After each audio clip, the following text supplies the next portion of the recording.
I'm working as an intern in Lexus and Company, and I'm going to be present on the topic cyber offenses and the legal provisions related to it. So, first of all, cyber crimes are the crime related to the virtual world or computer or technology or internet. And there are many new crimes coming up daily, and therefore, our government has set up many laws under the IT Act and IPC provisions. So, the first offense that I'm going to discuss is online theft and hacking. Online theft and hacking is the has a number of activities, uh, which is ranging from the unauthorized access of someone else's data without their permission, spreading of viruses through computer networks, damaging others' computer system or computer program, and it is punishable uh, under the section 43 and 66 of IT Act, also section 378 of IPC. The punishment is 3 years with fine of 5 lakh or both. Under the IPC provision, it is 3 years with fine or both. Then comes the fraud, which is punishable under the section 424, and it is defined as uh, dishonest or fraudly removing any property of himself or other person, or even assisting in removal or concealment, and it is punishable with imprisonment of 2 years with fine or both. The section 425 deals with the mischief, and it is defined as the wrongful loss or damage to some other person's property, and it can also cover the destroy or diminishing of value or utility of the property, and it has the punishment of 3 months or fine or both.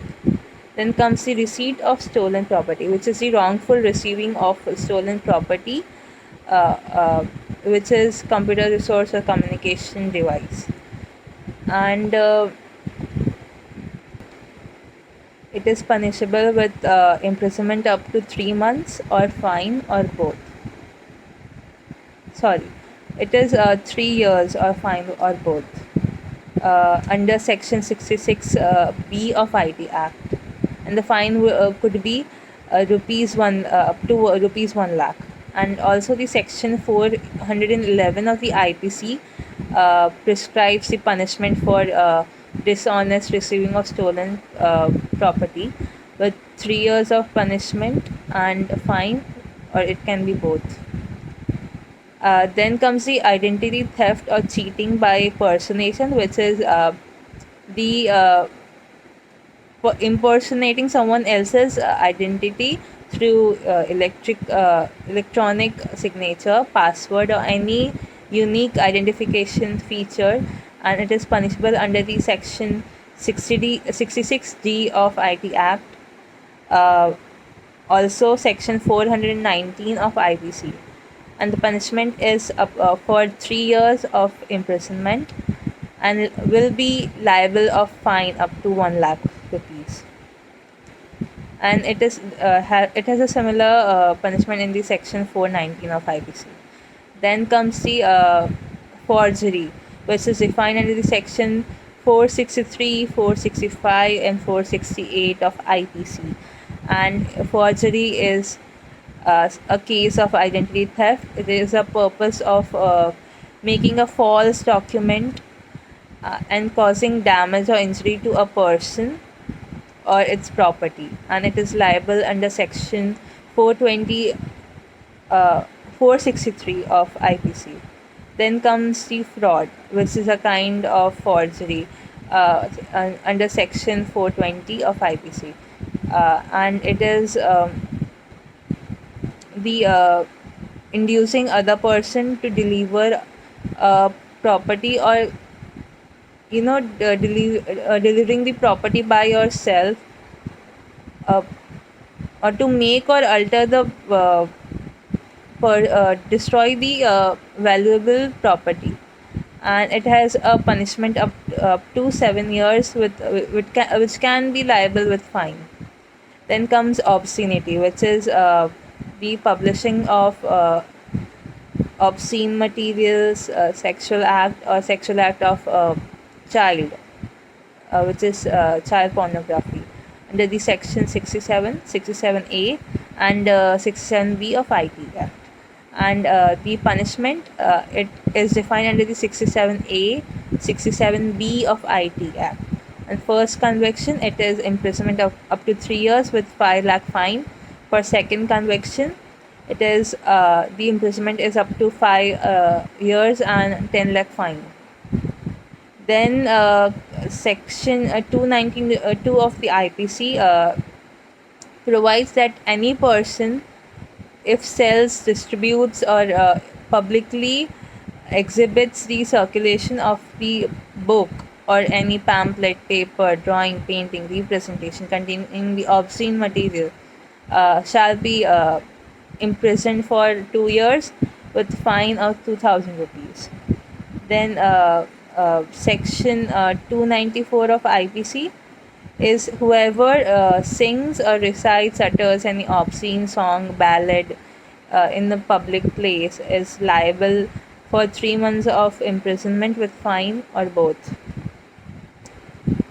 Then comes tampering of a computer network, which is the manipulation of a system or a program or network, punishable under the section 43H of the IT Act. Then comes tampering of the computer produced document, which is concealing, destroying, altering the document, or even the source code of the computer. It is of offense under the IT Act, and it is punishable for 3 years of imprisonment with fine of 3 lakh or both. Then comes the violation of privacy under section 66E of the IT Act, and it is the publishing or transmitting the picture of a private area of any person without the consent of the person, and the imprisonment is up to 3 years with not less than 2 lakh rupees of fine, or it can be both. Section 67C of IT Act, it is to retain such information. Section 67C of IT Act describes that any intermediary who intentionally or knowingly contravenes the requirement of retaining such information shall be imprisoned for 3 years and shall be liable with fine. Then lastly, there is cyber terrorism under the section 66F of the IT Act, which is the intention to threaten the unity, the integrity, dignity, security, sovereignty of the India, or strike terror in the people or section of people through the use of a computer resource or through the illegal access of the computers, contaminating the computer system, which is likely to cause the death or the injuries of the person or to their property as well, is defined as cyber terrorism. And the punishment is may extend to the imprisonment for life. So thank you. These were the provisions and the frauds under the cybercrime.